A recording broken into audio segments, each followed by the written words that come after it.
Welcome to the Muscle Science for Women podcast. We were just discussing offline how it would be super cool if we could just wear hats that covered our entire faces so we don't have to put any effort into looking halfway decent when we do these recordings, because who's got time for that? AKA what I'm doing today. You still look great. You always look great. Come on. Thanks. Although it is funny that the other day when you had your late game and you sent me the video of the next morning trying to create some content. Oh my God. I was just like, yeah, you should go back to sleep. Okay. You don't create content today. That was long day.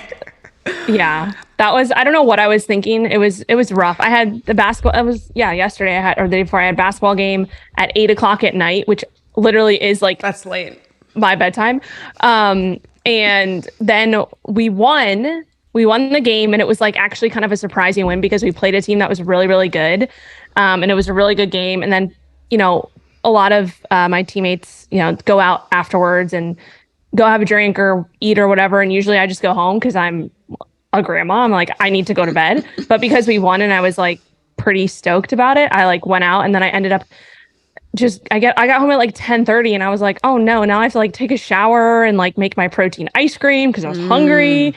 And then it was like, I didn't go to sleep till like 1:00. And then my body woke me up at 5:00, and I was like, you jerk. What, do you avoid looking at your Oura ring because you're scared, or did you like look at it and was it like, what happened to you? No. So like, I anticipated it being like horrible, and it was like, it just basically said that my sleep sucked. Yeah. And I already knew that. So, but then last night I got like 8.5 hours of sleep. So I woke up this morning feeling Good. pretty good. Nice. Yeah. Yeah, I had a similar situation just because last night the grandparents took the baby. This is, again, the reason why I moved, so that we've got like just a little bit more like balance and ability to do these things. And so I wasn't woken up an hour before my body wants to wake up by a toddler for the first time in a long time. So that felt really good. I just got to like stay in bed. I still got up at like 7:30, right? Which is, I don't know, late to some people, early to some people. But normally I'm waking up at like between 6 and 6:30. And it was just so luxurious to stay in bed. It felt so good. That's awesome. But yeah, I have a quick question. Yeah. Can you is it technical difficulties potentially? Is the video off a little bit for you or no? I think it looks okay on my side. Okay, because yours was like freezing a little bit for me. It's delayed, but I can hear you great. So, Okay. If anybody's watching, sorry. Well, as I was saying hopefully you can hear offline, we, the vast majority of our friends and listeners are, I think, correct me if I'm wrong, send us a message if you want to, but like, the YouTube thing is not really popping. I think a lot of you are listening on your phones while you're exercising and moving around and stuff, which is great. I appreciate anywhere you want to listen, but I'm like, 100%. how much effort do we really have to put into how we look? Because there's not a whole lot of people watching our podcast. Yeah. I don't know if you guys want us to like, I don't know, make it more exciting and like wear cool show up in our birthday masks suits or something. Yeah. Or naked or whatever, however you want to. Look, if the price is right, we'll discuss it. Anyway, this podcast is actually not going to be full of us bullshitting like it often is. This one is going to be a pretty like informational episode. If you've listened to one of the more recent ones, Rachel was kind of diving into hormone replacement therapy for women and the fact that it's a really misunderstood topic. And there are some very specific reasons for that, a very specific study, especially that has unfortunately kind of steamrolled into really like long lasting misinformation in the like public world that I think has done like a huge disservice to women and our health. And so we decided we're going to take an entire episode and just like dive super deep into that study and kind of a great little like information packet that Rachel put together. And we're just going to kind of go through it. It's going to be, like you said, like pretty information heavy, pretty dense episode, but I think it's really, really important. And I think it's something that we get asked a ton about. So here is a really great kind of 101, I think. And then we're going to provide at the end maybe some resources if you want to dive deeper. And also, folks, when you listen to this episode, if you have any specific questions that are coming up or things that you are like, you guys should look more into XYZ or whatever, send us a message, muscle science for women, the number 4, at gmail.com, and just let us know like what you thought of this episode. If you want more of these kind of deep divey, like real nerd out episodes, just any feedback. The more feedback you give us, the better, and the better job we can do for you. So yeah, we're talking HRT today, guys. Awesome. Yeah. So I think just one thing I want to start with is really just like a disclaimer, because we are not HRT experts. Mm-hmm. We don't obviously prescribe HRT. And so the biggest thing here is we're trying to just provide you with information and clearing up some misinformation that you might have heard from media sources or even from your current physician, your doctor, your OBGYN, and we'll dive a little bit deeper into this, but there is a lot of fear mongering that has occurred over the past 20 years since this WHI study came out, that is just based off a lot of inaccurate information. And so that's what we want to clear up here. Like, we want to just give you the information based off of the research that we've done. But we do, just want to give a disclaimer that all of this information is just for educational purposes only. Mm-hmm. You shouldn't, it's not meant to be taken as medical advice or to replace the advice of your physician.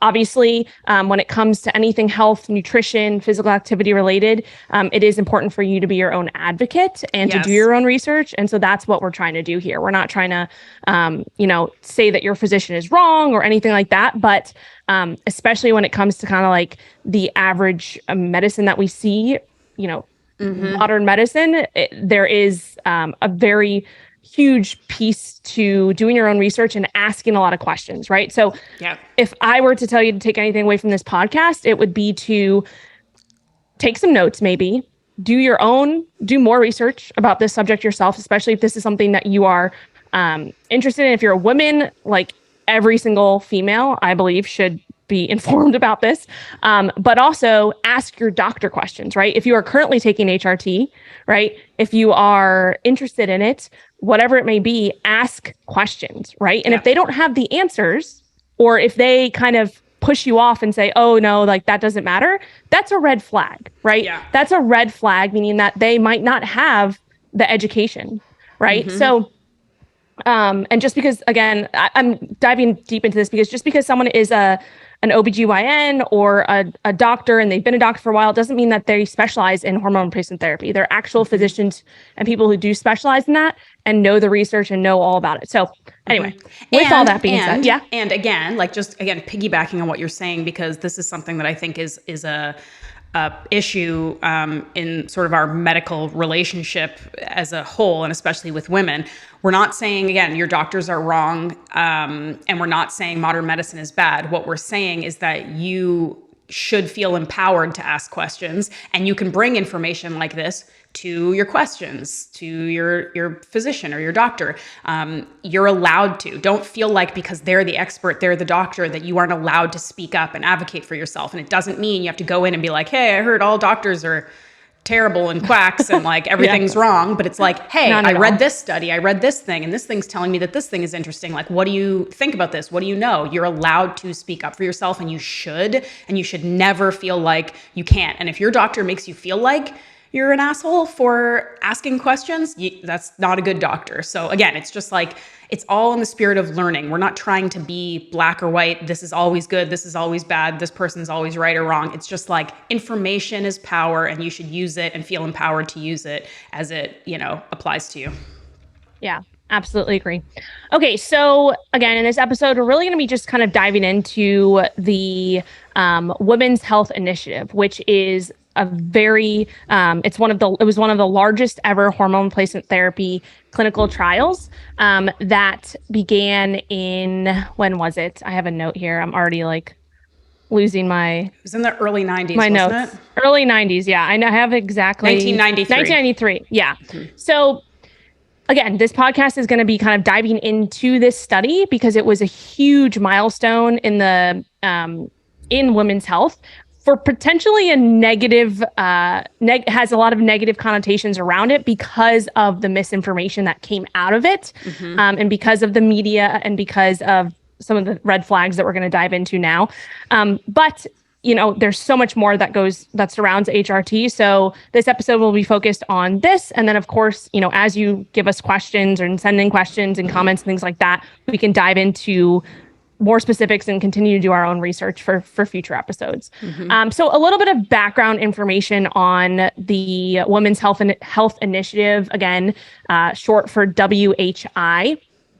Again, it was the largest ever hormone replacement therapy clinical trial, and it was designed to investigate strategies for the prevention and control of different chronic diseases, specifically looking at postmenopausal women. So things like cardiovascular disease, cancer, of course, breast cancer specifically, and then things like osteoporotic fractures. So this study was funded by an organization that many have probably heard of, the National Institute of Health, or NIH, and it involved over 160,000 women between the ages of 50 and 79, with the average age being around 62. And one thing that I want to make sure that we cover here is that, and something that a lot of people don't know, is there are different types of hormone replacement therapies out there, right? And the two main categories, I guess you could say, and they're kind of the parent categories, and there's a bunch of different types underneath those, which we're not going to get into today. But there are synthetic hormones, right? Yeah. Synthetic hormone replacement therapy, and then bioidentical hormones. So that is one thing that we want to just kind of overall mention, and it's kind of the first red flag that comes out of this big study, is that they used synthetic hormones. Right. Only. So only use synthetic hormones. So the two main synthetic hormones, which you've probably or maybe heard of these, were Premarin and Prempro. So Premarin consists of what is called a conjugated equine estrogen. And this is basically estrogen that's made from the urine of pregnant horses. So that was one of the main synthetic hormones used. And then the other one was Prempro, which is the equine estrogen combined with progestin, which is not the same as progesterone. Right. So that's another very important thing to understand. Progestin is what we find a lot that is what is in birth control, right? That's the main component of a lot of birth controls, progestin. It is not the same as progesterone.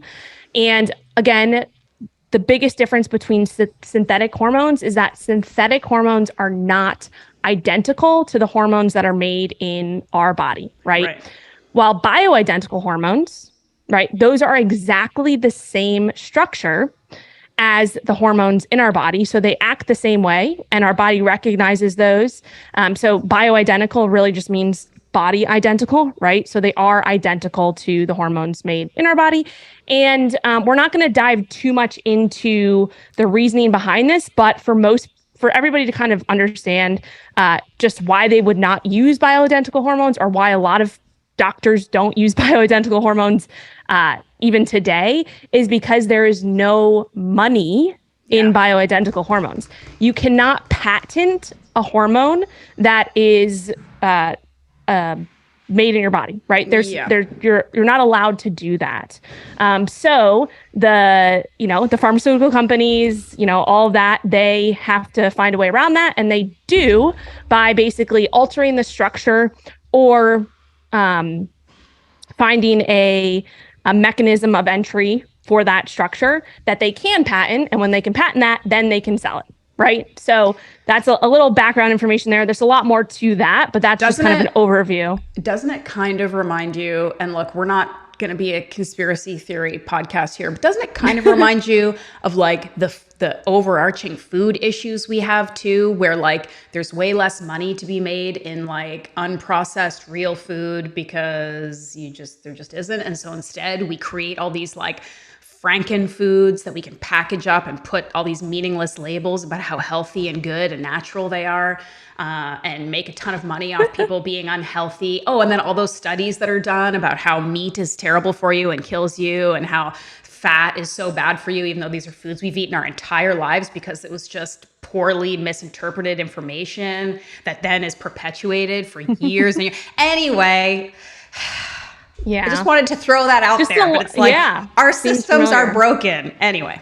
Yeah. Okay. Yeah. And again, it's not that we're saying like, oh, all of these, big companies are bad and they're out to get us and the FDA sucks. Like, no. We're not saying that. There's a use for that. The FDA definitely has its place. There's a lot that goes on there that some people don't understand, right? So that's not at all what we're saying. But again, this is to inform you of really just wanting to dive a little bit deeper and give you some of this information so you can go do some more research on your own too. And the thing is, I know we're going off on a tangent, but like, again, there's a difference. This is why there's no nuance in the world anymore, because there's either you're a conspiracy theorist who thinks that like big pharma is out to personally kill all of us, or the opposite, where it's like, we have to remember that like businesses and corporations and companies and everything, like it's not evil per se, but like their goals are different than our goals. Their goals are to make money. Our goal is to like be healthy and like vibrant and take care of ourselves. And those goals aren't always the same. So again, it's like, we don't have to go totally like tinfoil hat over here, but we have to remember this is why this education is important. So you can make your own educated decisions, because big companies don't care about you as an individual the way maybe the way they say they do, or the way we would hope for them to do, because that's not how capitalism and companies and money making works. Anyway, I know this is a tangent. Sorry. Okay, continue. No. And then, big companies plus the media, right? Yeah, they don't have typically your personal interest in mind. So those two things, the synthetic hormones combined with the fear mongering that occurred with the media that came out of this study, which Ash is going to dive into next, those two things really had just a very bad impact on 20 years ago when this came out, when things started coming out about the WHI. So Ash is going to dive in, but the first kind of red flag to be aware of, and we're going to go through a bunch of red flags that come about from this. The first one is they only use synthetic hormones in all of the study, right? So just keep that in mind. Okay. And so, as Rachel said, the study, it was started in 1993. It was supposed to run for 15 years, but they discontinued it in 2002, which is only 5 years later after it was started, because early findings showed a statistically insignificant increased risk of breast cancer and cardiovascular issues with the use of Prempro, which is, as Rachel said, this combined equine estrogen and the progestin. So a thing to really note here is that the findings were not statistically significant. It's a really important aspect of scientific research outcomes. And the thing that I think people also need to understand about the difference between statistically significant and insignificant, it's not necessarily about numbers. It's that when something is statistically insignificant, it means that there isn't statistical evidence that the difference in the two groups were not just due to chance or other factors, right? So that's really important to take into account, is if they can't prove that whatever this outcome is a result of the thing that they were focusing on or trying to study. It could have been anything. It could have been chance or luck or any other confounding variables. That's when it's statistically insignificant. So, I mean, that's a really, really important thing to remember as we're talking about this study. So basically, as a result of this statistically insignificant outcome that they found 5 years in, hormone replacement therapy for women was basically like thrown out the window across the board, which, as we're going to see, is like to the detriment of a lot of women and their health. And it's not surprising to me that this is a women's health study that was just like, we found some information and we're just not going to bother diving into it properly. And here we go. So basically, when the findings came to light, the director of the WHI study wrote up the findings, submitted them to this medical journal called the Journal of the American Medical Association, really prestigious, well-respected journal known as JAMA. The director submitted these findings as if they were statistically significant, even though they were not. So, I mean, we don't know. We don't know if that was like a purposefully misleading thing or if it was just misinterpretation. You'd think that the director of the WHI would know the difference. But anyway, so they were submitted as if this was a really significant finding. The journal accepted these findings without input from the majority of the study committee members. They published the data along with a press release to the media that stated, major NIH study stopped for breast cancer harm. This is categorically false. So that basically started this like huge like snowball of nightmare misinformation. The media, of course, ran with these misinterpreted results, published headlines that immediately just invoked total fear and hysteria. And this, again, kind of compounded out to like medical providers, the general public. All of a sudden, patients on HRT are thinking they're going to get breast cancer and heart disease. They're going to die early. Insurance companies, doctors, everybody was contacting their patients and telling them that this was true and that they had to stop HRT. So just like that, at this point, 75% of prescriptions for HRT were thrown away. This is crazy. Yeah. In the months and years following this news, July 2002 now, researchers and clinicians tried to clarify the misinformation. So there are people out there who are actually paying attention and reading deeper into this and saying, wait a minute, this is actually, there's more to it. However, it didn't work because, again, you know, stuff like this isn't as sexy as if you take this, you're going to die of breast cancer, right? So it's really, again, unfortunate that the media prefers to you know, run with sensational stuff rather than accurate stuff. So the damage was kind of done at that point. And to this day, we're now 20 years and then some after this. Doctors and patients are still holding on to this flawed data or still just kind of, oh, I heard somewhere that this is bad. And again, because we all know that there is a long precedent of sort of not caring about or respecting women's health and our specific needs and challenges, I think there just kind of wasn't really much done about it. It's like, okay, well, it's unhealthy and it's bad, so you're just gonna have to deal with whatever your symptoms are, and HRT really isn't for you. So that's kind of where we almost are. And now we need to kind of dive in and understand why this study is so flawed and some of the like major kind of issues with it. So Rachel, you're going to continue with that? Yeah, for sure. So of course there was, you know, there's a lot of specifics, you know, within the methods, within the different groups in the study, and, you know, all of those specifics, we will link resources to obviously the study, and then also some interpretations of the study as well. So if you are interested in like specifics, you know, specific numbers in terms of, you know, how they divided it out, how they, you know, went through all of that, you can obviously do some more research yourself there, but we do want to just kind of dive in a little bit deeper into some more of those red flags, as Ash mentioned. So like what went wrong? Like why was this study so flawed? What can we kind of learn from it? And to just give you a little bit of a deeper dive there. So there were, on top of the synthetic versus bioidentical, there were 3 other main issues that caused the negative outcomes in the study. But again, we're going to go through these issues, and I still want everybody to just understand too that even with, you know, the issues here, it is still important to understand that the outcomes of the study were still not statistically significant. Right. Okay. So that's very, very important, right, to understand that in general as we talk about this. So on top of that, there was tons of other issues. So the first one was the amount and the consistent use of progestin, which is the synthetic form of progesterone, right? So in terms of progestin, I'm just going to kind of give you some facts here for within the study. So the daily synthetic progestin was prescribed to women in one of the groups in very high doses. So progestin levels vary throughout the month progesterone levels vary throughout the month, as we know. And supplementation should in general just be, you know, looked at in that regard, right? In regard to a woman's kind of normal cyclical patterns. And they just didn't really regard that when they put together the study here, right? So that's just kind of one red flag there. And then additionally, women who, just so people understand, women with a uterus, right? There was different groups within the study. Some had a uterus, some had a hysterectomy, so their uterus was removed.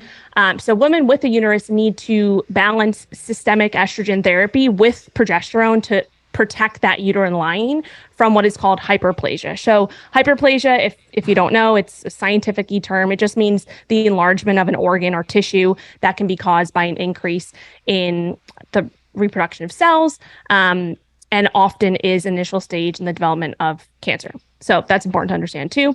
And then additionally, synthetic progestins, can and should be, as we mentioned, replaced with bioidentical progesterone, which has, since this study has come out and over the last 20 years, tons more research and research before that, which has been proven to be safe and well tolerated. So again, the biggest red flag with this is going back to the synthetic progestin versus progesterone, and then also the amount that was given, right? So the amount of progestin that was used that was not in line with what a kind of a normal cyclical pattern would look like. So was that confusing? No, that makes sense. Okay. I mean, basically right out the gate, like the whole thing that they were trying to study, which is this like supplementation, this hormone replacement therapy, they weren't even kind of doing it right in terms of amounts, and they weren't paying attention to what was actually needed. Yes. So the second issue is the failure to recognize the impact of age when starting hormone replacement therapy. So the ages of the women involved, it was already kind of problematic. The average age of the women in the study was 62, which is more than a decade over the average age of menopause starting, which is around 51. That's 2 decades past when perimenopause can start, which, deep breath, guys, can be as early as 35 for some women. But basically kind of what that's saying, I think, is that the majority of the women in the study were kind of well past when HRT would be the most beneficial for them, because it's really during perimenopause and then also sort of like the beginning stages, the early stages of menopause, when the symptoms are happening and like when hormone replacement therapy would kind of have its greatest benefit. It's like earlier is better, obviously. The study was blinded, so basically women in the study didn't know if they were receiving HRT or a placebo, and also women under the age of 50. So there's a great group of women under the age of 50 that could sort of have benefited or provided valuable information in this study. They were excluded because I guess estrogen therapy would reduce their symptoms. They would essentially know that they were in the group getting the HRT and not the placebo group, meaning they'd be unblinded, like they would know, and that could impact the results. Yet 21% of women in the study were over the age of 70, had never taken hormone replacement therapy prior to this. So these study participants had already gone years with suboptimal hormone levels, which is at that point already putting them at a higher risk for cancer, heart disease, all these diseases that they were kind of studying for, and then saying, the hormone replacement therapy could potentially increase your risk. These people already maybe had increased risk due to their age and having suboptimal hormone levels to begin with. So it was kind of something that was like maybe already existing, and they were blaming the study on it. Basically, if you've not been taking HRT, you're 10 years post-menopausal, you're already at a slightly increased risk when you start HRT. So that's, I guess, another point. When you're starting it after not having had hormone replacement therapy, there's going to be a brief period where you have a slightly increased risk because you've been in a hormone deficient state for a while. So when you come back and bring the hormones back for about a year or so, you do have a slightly higher risk, and then it kind of goes back down. So basically, you need to be doing it intelligently with a doctor who really knows what they're doing as far as HRT goes. And in this case, the study was not that. So there was really a huge gap in the age range of the women receiving treatment. And it doesn't reflect a realistic age range for the women who are going to be doing HRT in the real world. So the ages and the women that were studied, it was really kind of flawed from the beginning. Does that all make sense? Yeah. And that's just like, if you just kind of think about it practically, like when you would implement HRT would be during the perimenopausal years, right? And if we know that the average age of menopause is 51, then it would be, for most women starting in your 40s, right? Yes. And none of no women under the age of 50 were in this study. So that doesn't, like, it just doesn't Makes practically sense. make any sense. It's like if there was like, if they were testing a drug for like puberty symptoms and they were giving it to all 30-year-olds or something. It's like, you're missing the boat here, exactly. guys. That's exactly what it is. It just, so that's just like a huge, another piece. So it's like this, it just doesn't make sense. Right. No. So that was, of course, another issue. The next issue, which we tend to see happens, I mean, pretty much a lot in a lot of different types of studies like this, not specifically like this, but just other studies that are done with anything else, is really just ignoring other health issues, right? So the third kind of red flag, or fourth, I don't remember what number we're on, was that a lot of these participants had prior health issues. Right. So many of them were obese. They smoked, they drank alcohol, right? All of these factors increase, of course, the risk of developing diseases such as breast cancer, cardiovascular issues, all that jazz, right? Mm-hmm. So that is very, very important to understand too, because we can't say that, and this is the flaw, a huge flaw of this, because you can't say HRT caused these issues if all of these other things were going on. And another thing was that a lot of these women were already exhibiting the signs and symptoms of some of these diseases before they even started the study. Mm-hmm. So like, how does that even make any sense? Yeah.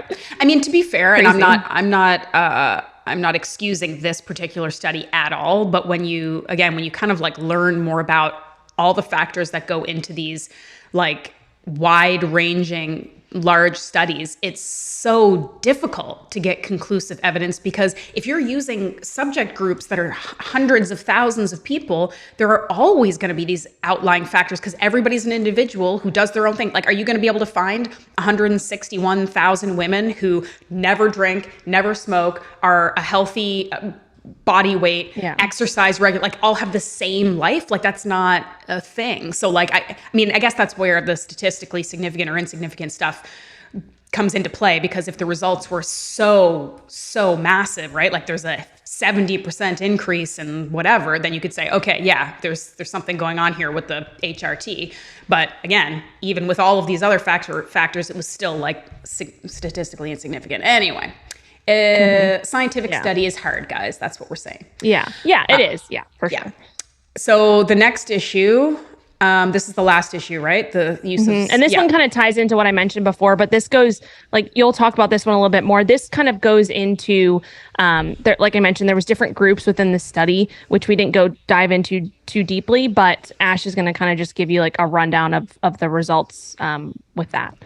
Yeah. So basically it's a red flag. It's not necessarily right or wrong, because I guess there is a place for synthetic hormone. I mean, the reality is that's what's available to a lot of people, but they only used synthetic hormones, specifically progestin, which we were talking about earlier, not bioidentical. And so as we remember, we talked about bioidentical hormones are ones that have the same structure as the hormones already flowing in our bodies. They fit perfectly into our hormone receptors. Our body knows them, they recognize them, they know how to use and break them down and metabolize them. Our body accepts those better. And again, I'm not a doctor, but it seems to make sense that things that exactly mimic the stuff that we already have in our body, we're going to accept it better. It just makes sense that bioidentical hormones would probably be a better bet, right? And the WHI study shows clearly that the progestin, the synthetic hormone that was used, was the main cause of the issues in group 1. So it's the synthetic progesterone. I'm not going to try to pronounce its like full long name, because I don't know what human could do that, but it's a potent growth stimulator. Acetate. Oh, okay. All right. Flex on them. Medroxyprogesterone acetate. Actually, when you break it down, medroxyprogesterone acetate. Yeah. Okay, it's not that bad. It's just a lot of letters, guys. Okay. Yeah. It's a potent growth stimulator in breast tissue. It can increase breast density, which on the surface might sound like something people want, but it's not. It can potentially contribute to abnormalities in breast tissue, possibly increasing risk of breast cancer. So additionally to all of this, the fact that they use the synthetic progestin that is not ideal, There was no increased risk of breast cancer found in group 2, those who received the Premarin, which again was the synthetic estrogen only, the horse estrogen. There was no increased risk of breast cancer found in that group. So really it was only the other group that had the synthetic progestin. In group Alone, 2, yeah. yes, in group 2, the ones who had the synthetic horse estrogen, there were actually positive benefits, including a 33% decreased risk of hip fracture, 37. And these numbers sound a little bit more significant, right? Like a little bit like less likely to explain away with other factors, I would say, again, as a non-doctor or scientist. A 37% decreased risk of colorectal cancer, a significant reduction in menopausal symptoms. So that's pretty significant. There was one problematic synthetic progestin that seemed to cause the potential issues, and there was no even consideration of using bioidentical hormones. Because again, as Rachel said, there's no money in that. So sad. Yeah, for sure. So yeah, those were kind of just the main red flags and issues that kind of stood out to us as we were doing our research. And we do, again, we're giving you information. There are other things that went on, right? And it's important to just take all of this and just have the information, right? Because what's that saying? It's like, you don't know what you don't know, right? Which is like so true. So if now after, and I'm going to go through some kind of conclusions and a few other things that we want to make sure we're being aware of too, if you do decide to go down the HRT route. But, for now that you kind of are, at least you've heard this once maybe, or maybe a few times, now you kind of have a better idea of like what went wrong and I think why it was so significant. At the very least, we again have so many clients, people signing up for our programs, people reaching out to us for the podcast, who are asking so many questions because they're at that perimenopausal, menopausal age. They're seeing changes, they're seeing symptoms, they're maybe miserable, and they don't know what to do. And of course, the vast majority of these folks, and I commend them for it, are trying to do like natural lifestyle stuff first, which is pretty much always should be the first line of defense, right? Because again, like supplementation, drugs, magic pills, whatever, are never going to fix if your stress and exercise and food and all that stuff is out of whack. But I think that especially for women and even for men, honestly, back in the day, I know there were times when like the idea of HRT and people immediately just are like, steroids, you on steroids? Like you take an HGH, like you trying to be a bodybuilder, what are you doing? Whereas that I feel like that culture has shifted dramatically with men. And I know, because again, we're kind of at that age. Like I have lots of friends who are in the sort of like their 40s or like late 30s, 40s, who are like healthy men who take good care of themselves, who are like, yeah, I'm getting HRT because I want to optimize my health. I want to, feel as good as I possibly can. And that's something that's discussed and people know about it and they can feel like they want to talk to their doctors. Women less so. I think women think like, well, what does that mean? Am I going to like get on testosterone, or does it mean there's something wrong with me? Or, because we don't have the information and people don't talk about it as much. So that's again, why I think this information is so important, and why at the very least you should just feel, if it's the place in life that you're at and you're asking these questions, you should feel like you can talk to your healthcare providers about it. Yeah. And, it has, I think what's positive that's happening, at least right now. And I believe it was about 2 weeks ago, this was actually on the Today Show. So it became, it's out there and it's becoming more like people are becoming more aware of all of these flaws that came out of this study. Unfortunately, it's 20 years later, which kind of sucks, but at least it's happening. So kind of just concluding, all of this, despite, a lot of the confusion and misinformation that came out of this, there are experts in, different societies, which I'll kind of list out a few if you want to dive in and, don't believe us, believe the people who do this for a living, that do agree that HRT is safe, especially for, recently menopausal women or women in the perimenopause stage. So societies like the North American Menopause Society, the American Society for Reproductive Medicine, the Endocrine Society, and the International Society for the Study of Women's Sexual Health do take the position that, in general, HRT is safe. So HRT can be safe and effective in specifically ways to reduce symptoms that come with perimenopause and menopause, such as, we've all heard of hot flashes, insomnia is a huge one, Weight gain. weight gain, mood changes, cognitive decline, bone loss. That's huge, right? Bone loss, muscle loss. Loss of libido, all the sexual stuff. Yes. Yeah. All of that stuff. Yeah. And then not only the symptom side of things, but can also reduce the risk of cardiovascular disease, breast cancer, bone fractures, dementia, other things like that, right? So it's not just the symptom side of things, which I think this is really important to understand too. For a lot of women, like even if you don't have symptoms, that's a big thing. Even if you're in perimenopause and you don't have many of these symptoms, or they kind of come and go, there actually still can be benefits to HRT replacement that are related to the reduction in risk for all these other things that we mentioned, right? So that's another piece to kind of look into too for your own well-being and your own aging gracefully, right? So again, the reason why many women are still scared of HRT is due to lack of education, right? And lack of up-to-date information provided by many healthcare professionals, as well as misinformation and, of course, fear-mongering by the media. So this is another thing to understand again, and I really just want to drive this point home. Even if your doctor is like, no, HRT is like bad or you don't need it, if they say that, or they're prescribing you for example, synthetic forms of HRT like progestin, and they're saying that there's no other options available, that is a red flag. Okay, that's all I'm saying. Like, ask questions, do your research, because there are other options. And that's what we're trying to basically give you the information, is that there are other options out there. And even if it's something that's common, right? Even if the doctor that you have is prescribing these common things and they've been doing it for years, it doesn't mean it's necessarily the most optimal thing, right? So that's why this information is important. And again, with, the media, we all know that once the media runs with something, no matter what it is, and starts to fearmonger about it, it can be very, very hard to undo that fear. And, we know how powerful that can be. And when people get fear in their minds, right? I know even for me too, like when I hear something, or, the whole red meat craze, like that was a huge thing, right? When people get fear in their minds, they, it sticks there, right? And it takes twice or tons and tons as much work to undo that fear.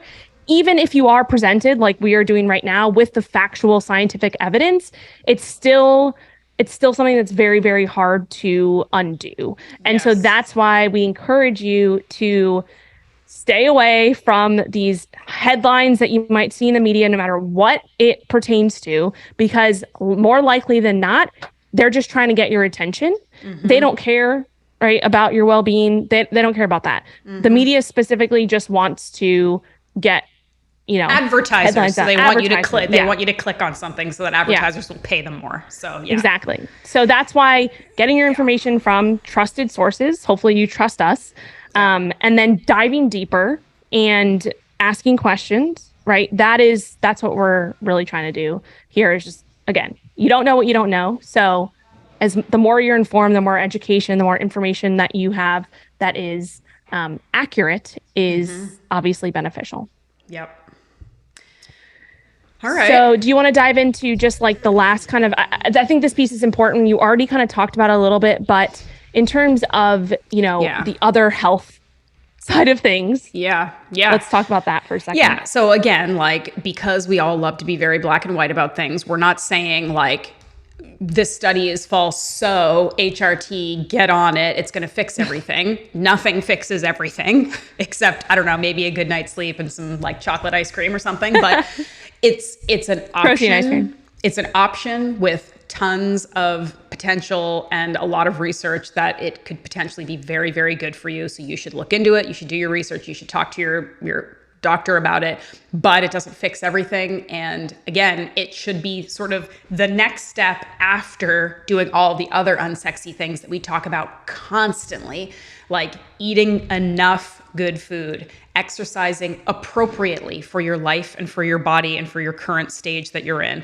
for optimizing and prioritizing your sleep and rest, and recovery and gut health and mental health. All of these things, like no big deal. Just get your mind and gut right. Like it's easy. It's not, but do it anyway because it's worth it, because it's literally what creates our quality of life. And these are the things that we have to do first, because when all of that is sorted out, your hormones will largely do what they're supposed to be doing. They'll be more receptive. They'll be, working better, and also probably be more receptive to the HRT that is going to be coming down the line, right?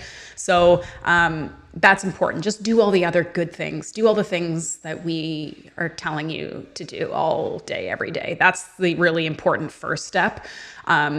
And then we do have some, basically, like we said, this was sort of a deep dive on a specific study and kind of all of the ways that these things can go wrong.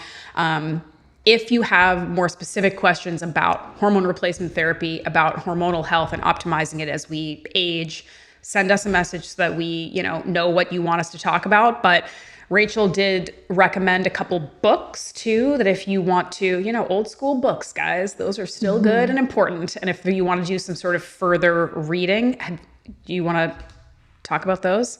Yeah, sure. So there's a bunch and there's more coming out, but two of the ones that I've read myself and find very, very interesting, and especially if you're a woman who is currently on HRT, and even if you have been on HRT for years, the specific book, Happy Healthy Hormones, dives into lots of specifics around the different types, why you might choose one or the other, why you may want to switch from one to the other.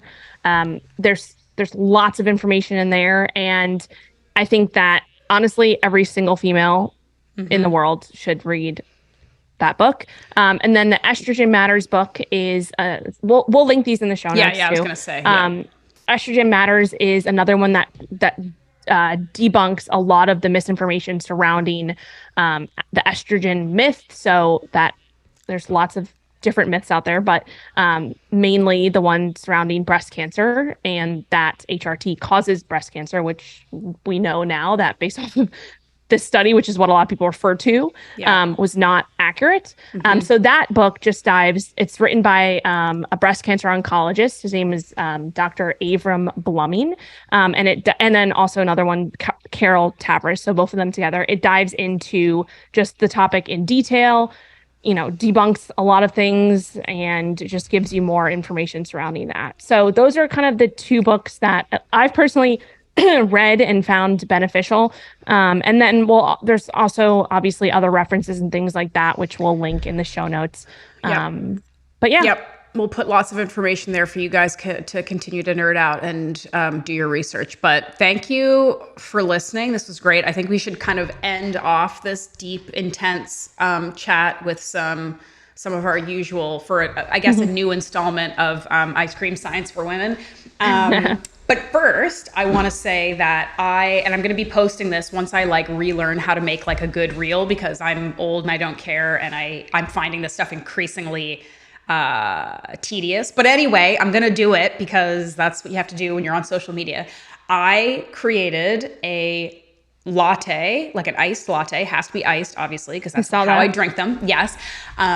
Using some very hardcore coffee making methods, because Alex is a huge coffee snob. I'm not. I'm get me some pre-made cold brew and call it a day. And he's Japanese pour over, fancy. And I need to grind my own beans and stuff. And I'm who's got the time for that?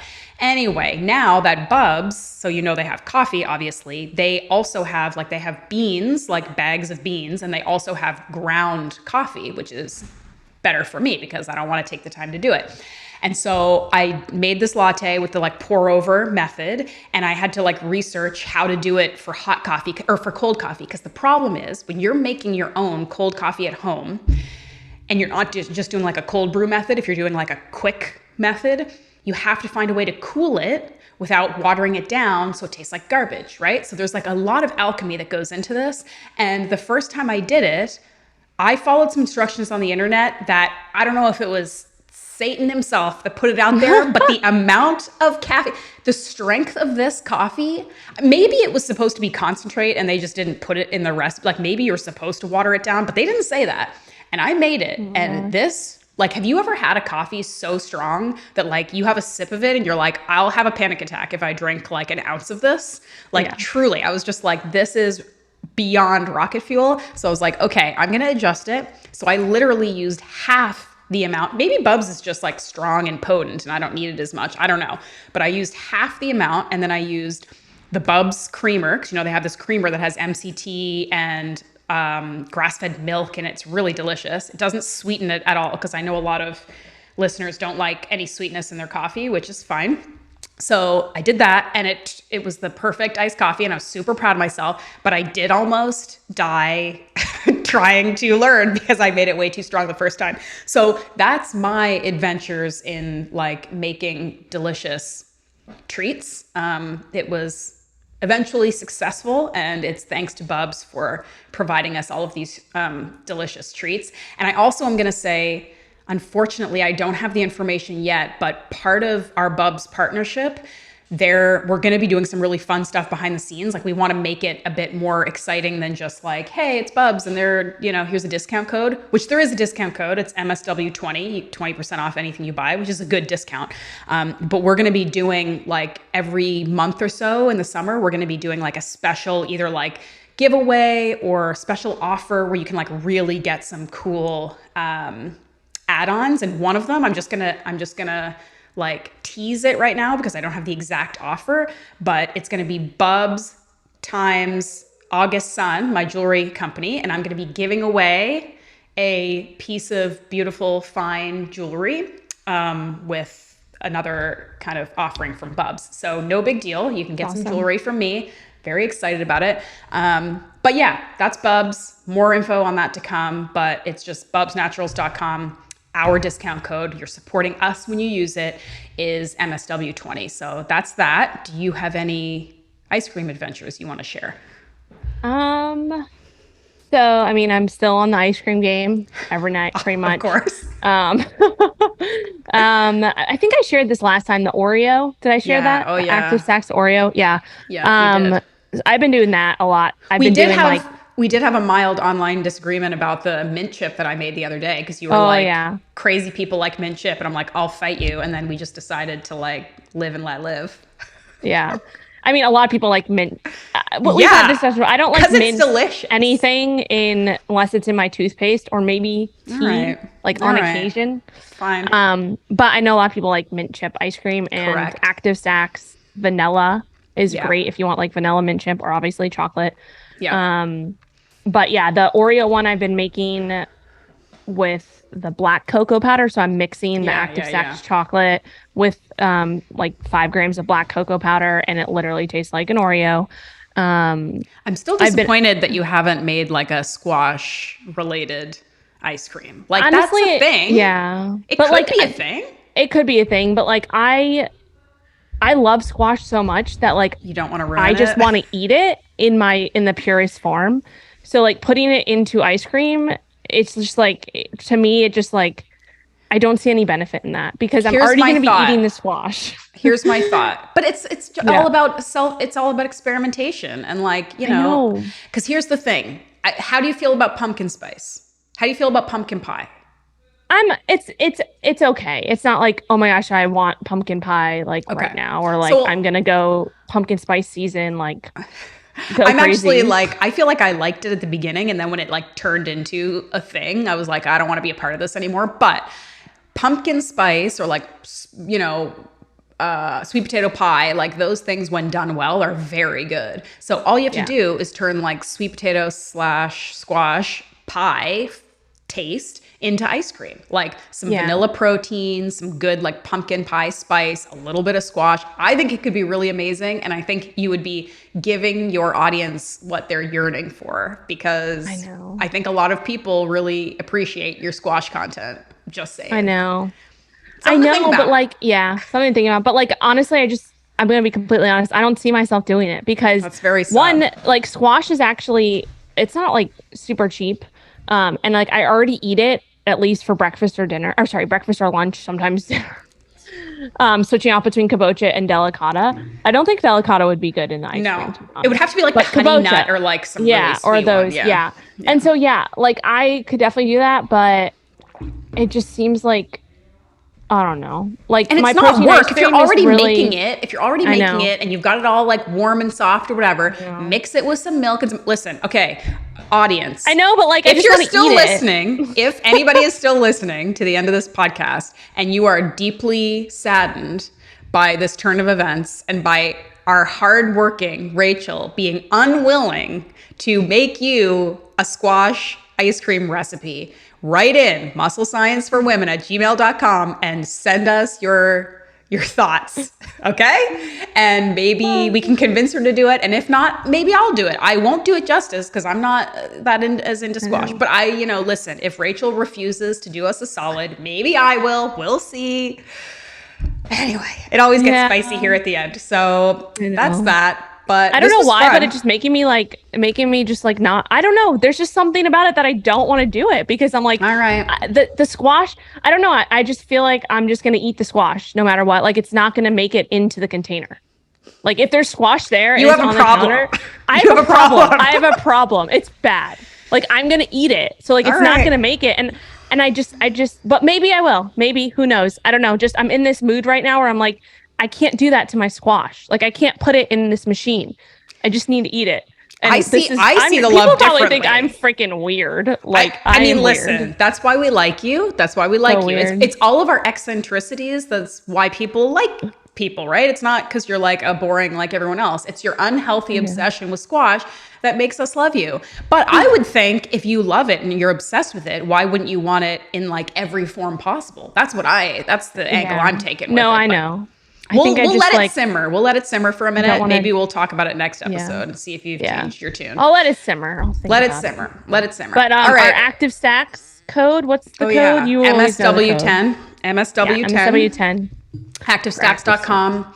Go crush it. Best protein powder ever. Like, really. I mean, and again, like, what other flavors do you need? Vanilla and chocolate. They're the two best. They're the two most versatile. You can do anything with it.